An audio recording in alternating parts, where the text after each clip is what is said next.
Olá, querido, tudo bem? Nesse tempo eu queria compartilhar com você um texto que se encontra no livro de Provérbios. Estamos chegando no final do livro de Provérbios, pegando logicamente alguns capítulos, alguns trechos que consideramos muito importantes e que trazem uma reflexão muito legal para a gente. E nesse trecho, nesse tempo, eu queria compartilhar um versículo que se encontra em Provérbios 29, verso de número 18, que fala sobre profecia.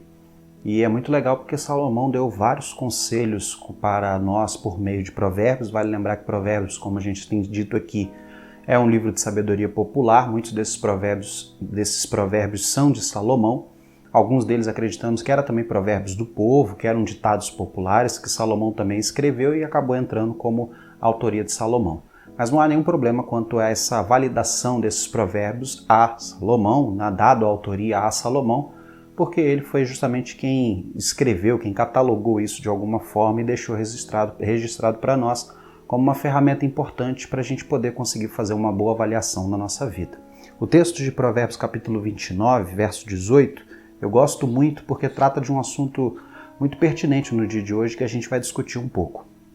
Provérbios capítulo 29, verso 18 diz assim: onde não há profecia, o povo se corrompe, mas quem obedece à lei é bem-aventurado. Bem-aventurado é sinônimo de feliz, não é? Vive em felicidade, vive satisfeito. E justamente Salomão está falando sobre a lei de Deus, quem obedece à lei. E também está fazendo, como a gente falou em algumas reflexões, que esse paralelismo, não havendo profecia, mas quem obedece, esse contraste é uma forma poética de se escrever na cultura hebraica, na cultura de Salomão. E Salomão fala sobre a profecia, fala também que obedecer à lei traz felicidade, mas não havendo profecia, o povo se corrompe. E é interessante pegar essa palavra profecia para a gente fazer uma avaliação nesse contexto aqui e tentar trazer luz para que a gente traga a nossa mensagem, a nossa reflexão hoje. Profecia é justamente a palavra do profeta. Lógico que isso fica muito evidente, muito lógico, mas o profeta era aquele que recebia a mensagem divina e transmitia essa mensagem ao povo. No tempo de Salomão, isso obviamente era muito importante, porque vale lembrar que Salomão está escrevendo a história bíblica, participando da história bíblica.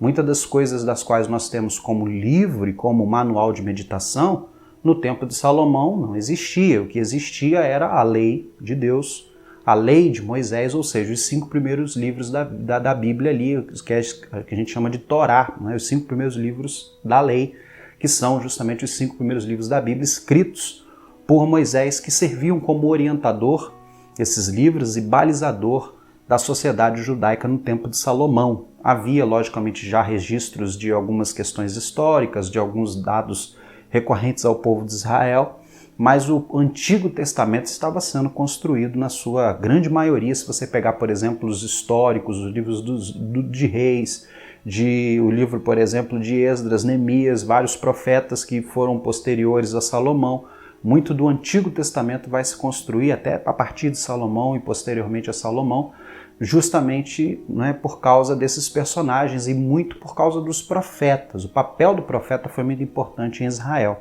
porque ele ouvia de Deus, a mensagem de Deus, e trazia a mensagem ao povo. Que mensagem era essa?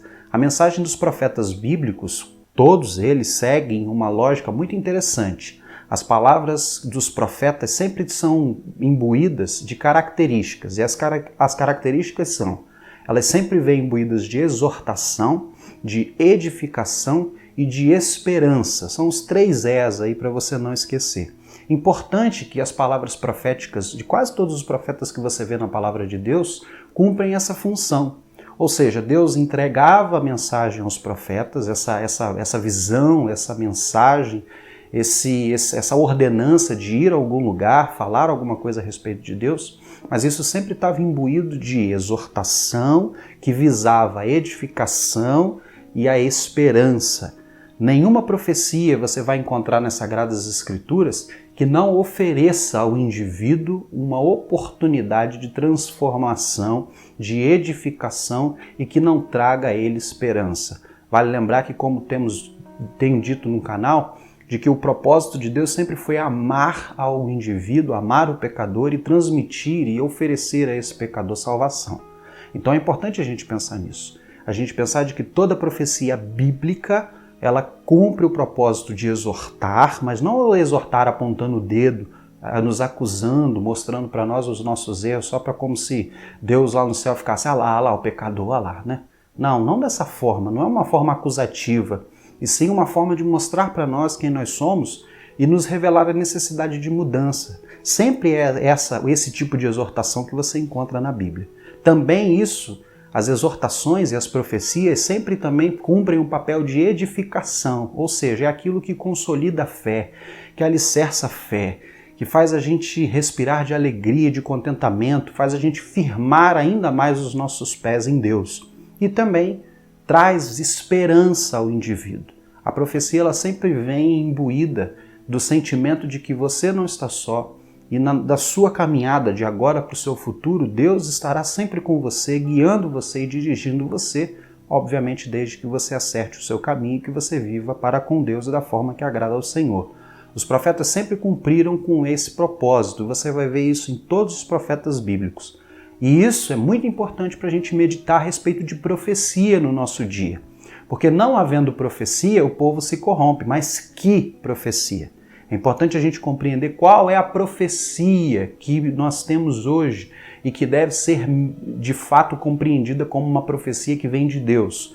Qual é a profecia hoje que vem de Deus? Como é que a gente descobre hoje se uma palavra dita por uma pessoa, seja na internet, seja numa igreja, seja num livro, ela é de fato a voz de Deus para nós, para o nosso tempo e para que a gente coloque de fato essas meditações e essas reflexões como verdade na nossa vida. Como você aí do outro lado vai saber se eu que estou aqui, o Fábio, não estou dizendo algo que de fato não seja da vontade de Deus? Por meio da palavra de Deus. A palavra de Deus é a nossa revelação. A Bíblia é a revelação de Deus para nós. E o que compete como profecia está aqui. Se você quer meditar a respeito de Deus, está aqui. Se você quer aprender sobre Cristo Jesus, está aqui. Se você quer aprender sobre fé cristã, sobre igreja, está aqui. Se você quer aprender sobre tantos outros temas que alicerçam a fé, que exortam o indivíduo no seu caminho e que, acima de tudo, traga confiança e esperança em Deus, está aqui. Esse é o livro da esperança. Esse é o livro que traz, de fato, transformação. Essa aqui é a palavra de Deus viva, capaz de fazer com que você ganhe discernimento a respeito de Deus, a respeito de sua vida, a respeito de sua situação no mundo e faça com que você tome uma atitude proativa com relação a isso. Essa é a palavra de Deus. Essa é a profecia que nos compete nos dias de hoje. Hoje a gente costuma dizer que os pastores são os profetas do nosso tempo, os pregadores são os profetas do nosso tempo, mas isso precisa estar consonante ao que está escrito aqui. E isso é importante, a gente compreender que ela é base para a nossa vida, para a nossa crença e para a nossa fé. E aquilo que os pastores e pregadores explicam precisa ser de acordo com o que está aqui, porque essa é a profecia que nos compete estudar, absorver, porque essa é a revelação de Deus, que Deus deixou a nós, e também a revelação específica de Deus, que é a pessoa do Senhor Jesus Cristo, que também está registrada aqui. Então é importante você entender que a profecia que nos cabe no século XXI é a Bíblia. E se essa é a profecia que nos compete, que nos ajuda a não pecar, a não se corromper, lembra Salomão dizendo, não havendo profecia, o povo se corrompe, mas não é a profecia sinônimo de mensagens diárias que Deus oferece a alguém para alguém ficar falando com pessoas. Não, é a Bíblia, é a palavra de Deus, é a orientação divina. Se essa é a profecia que nos compete, se esse é o livro que de fato traz alicerce à nossa vida, nos aproxima de Deus, acerta o nosso caminho, nos enche de esperança, 2 pontos eu quero meditar com você. O primeiro é que ela deve balizar a nossa fé. Toda a nossa crença, toda a nossa postura como cristão, todas as nossas afirmações, todas as nossas convicções precisam estar balizadas nas Sagradas Escrituras. Agora, obviamente que ela precisa ser estudada. E com relação ao estudo da Palavra de Deus, é justamente o termo meditação que você encontra muitas vezes no texto bíblico. A meditação faz parte do processo ou da vida do servo de Deus com em sua comunhão com Deus, na sua devocional com Deus, a meditação na palavra de Deus. E quando eu falo sobre meditação, é importante a gente lembrar que meditação não é fazer uma leitura, sabe, aquela leitura superficial, atropelando capítulos, versículos. Não faça isso. Faça uma leitura minuciosa das Sagradas Escrituras para que você consiga compreender as verdades que aqui estão escritas. É importante a gente perceber que a Bíblia é um livro que foi escrito numa cultura completamente diferente da nossa, onde as pessoas tinham costumes, modos de comportamento, de prática de religiosidade, religiosidades diversas, das mais variadas e que influenciavam os autores e os povos dos quais a Bíblia foi escrita, e muitos livros e capítulos da Bíblia estão inseridos. Então, se você não fizer uma análise textual, uma análise histórica, uma análise de cultura, de época, quem foram os personagens, por que os personagens escreveram acerca dos assuntos dos quais trataram, se você não fizer um contexto, se você não entender o contexto do qual você está lendo, visto como nós estamos falando que não é um livro escrito hoje, do homem de hoje para o homem de hoje, a Bíblia foi escrita num período de quase 3.000 anos por mais de 40 autores diferentes, e se você se perder nisso daí, achar que a mensagem daqui é literal para o dia de hoje, sem analisar contexto, sem analisar o idioma, que também já é uma outra problemática, o idioma hebraico antigo, que foi escrito e pautado o Antigo Testamento, redigido o Antigo Testamento, escrito, assim como também o Novo Testamento, todo escrito em grego, são duas línguas que já morreram, deixaram de ser usadas e deram lugar ao que a gente conhece como hebraico moderno e o grego moderno hoje. Se você não fizer uma análise textual, não entender o significado de palavras que foram colocadas na Bíblia, você vai fatalmente interpretar o texto bíblico errado. E é muitas vezes o que acontece. Você vê muitos pregadores e pastores pregando a mensagem do reino de Deus completamente equivocada, porque esquecem de analisar o contexto, fatores históricos, a coesão e a coerência com outros textos bíblicos e principalmente esquecem que Jesus Cristo é a luz para a interpretação de todo o texto bíblico. Todo o texto bíblico precisa ser interpretado utilizando os óculos que se chama Jesus Cristo. Jesus Cristo, ele é a fonte da nossa interpretação quando a gente lê as Sagradas Escrituras. Por isso, não dá para você ler somente as Sagradas Escrituras, você precisa meditar, você precisa gastar tempo, investir tempo em estudo, em conhecimento das Sagradas Escrituras. Para isso, eu sempre costumo dizer aqui na igreja que eu não consigo compreender, respeito a decisão de cada um, mas eu não consigo compreender as pessoas que gastam 1 ano para ler toda a Bíblia. Entende? Parece um mantra evangélico, parece uma procissão de fé evangélica, parece que a pessoa fez um voto de leitura e lê capítulos atropelando versículos, dos quais com certeza no final de 1 ano você não vai lembrar de absolutamente nada, porque a Bíblia não foi feita para você ler em 1 ano. A Bíblia foi feita para você meditar de dia e de noite, para que você compreenda de fato o que as pessoas disseram, o porquê, o para quem, e acima de tudo, você pergunte à palavra de Deus em que aquela leitura, aquele estudo, aquela interpretação, aquele contexto, aquela passagem fala a sua vida, o que ela está motivando você a transformar, a mudar e a restaurar na sua pessoa para que você se aproxime mais ainda de Deus e tenha mais comunhão com Ele. O que a Bíblia está revelando que assim que você colocar em prática na sua vida, você estará mais puro e mais santo e mais parecido com Jesus Cristo. Essas perguntas são importantíssimas e você só faz isso se você investir tempo. Eu não compreendo as pessoas lendo a Bíblia toda em 1 ano, atropelando livros, tendo que ler 6, 8 capítulos por dia, com qual finalidade? Não há finalidade nenhuma nisso. Porque a Bíblia mesmo vai dizer que é importante que a gente medite. Quem disse isso, por exemplo, foi Deus a Josué, capítulo de número 1, medite na minha lei dia e noite. Você lê mensagens de Facebook, você lê mensagens de WhatsApp, você lê revista quando você está esperando num consultório médico. A Bíblia foi feita para você meditar. E se você não meditar, fatalmente você vai acabar ouvindo um pregador, seja qualquer um, e hoje em dia, cada hora que passa, prolifera mais ainda, pessoas completamente equivocadas com relação às Escrituras, fatalmente você vai começar a dar ouvidos e acreditar em mentiras com relação à palavra de Deus. Por isso é importante você meditar na palavra de Deus. Gaste tempo conhecendo os evangelhos. Eu tenho dito isso muito na nossa igreja. Não perca tempo lendo a Bíblia toda em um ano. Gaste um ano conhecendo os evangelhos de Cristo Jesus para você saber de fato o que Jesus Cristo disse.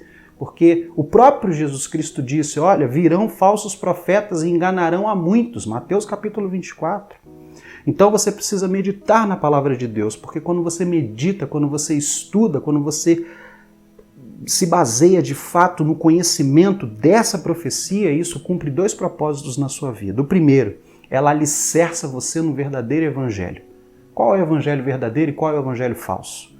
Qual é a igreja verdadeira? Alguém talvez já tenha feito esse questionamento para você. Tá, mas tem tanta igreja evangélica, qual é a igreja verdadeira? Não interessa a igreja verdadeira, interessa o evangelho verdadeiro. E o evangelho verdadeiro só vem se você meditar nas palavras de Jesus. Lembra que Jesus é referência para a interpretação de toda a Bíblia. Logo, se você compreender bem os 4 evangelhos, você estará dando um passo gigantesco para a compreensão de todo o livro sagrado. Segundo ponto, além de alicerçar a nossa fé, livra-nos do engano. Jesus disse, escutai as minhas palavras, fiquem atentos, meditem. O próprio Jesus disse uma vez para os judeus, olha, examinai as Escrituras, porque são elas que testificam ao meu respeito. Jesus está falando do Antigo Testamento, ou seja, Jesus está dizendo, eu estou por aí no Antigo Testamento, no registro bíblico o tempo inteiro. Meditem nas Escrituras, porque as Escrituras, como Jesus está dizendo para os judeus, vai revelar a meu respeito, ou seja, vai tirar vocês do engano. Quando a gente medita na palavra de Deus, a gente está liberto do engano, das interpretações equivocadas, dos pensamentos que não competem, não são favoráveis com o discurso de Jesus, dos quais Jesus não aprova, dos quais Jesus muitas vezes condenou e que são praticados por muitas pessoas ditas evangélicas, ditas conhecedoras da palavra de Deus. Não havendo a profecia verdadeira, a profecia de Deus, o povo vai se corromper. Porque se você não acredita no evangelho verdadeiro, que de fato é verdadeiro porque está em Cristo Jesus, e esse evangelho é um evangelho de libertação, um evangelho de redenção, você vai acabar se transformando e tendo uma vida escravizada num evangelho completamente pautado no medo, fora da pessoa do Senhor Jesus Cristo e trazendo a você angústia ao invés de paz. Por isso é necessário que você compreenda que a frase de Salomão é relevante. Não havendo profecia, o povo se corrompe, mas o povo precisa obedecer à lei. Ou seja, você precisa conhecer o livro sagrado, aprender sobre a verdade de Deus, estudar a Bíblia, para com esse negócio de ficar lendo a Bíblia toda como um raio para cumprir meta. A Bíblia não foi feita para cumprir meta, a Bíblia é um manual para que você entenda de fato um versículo só, mas que ele faça diferença na sua vida, no seu comportamento, na sua forma de ser e de agir.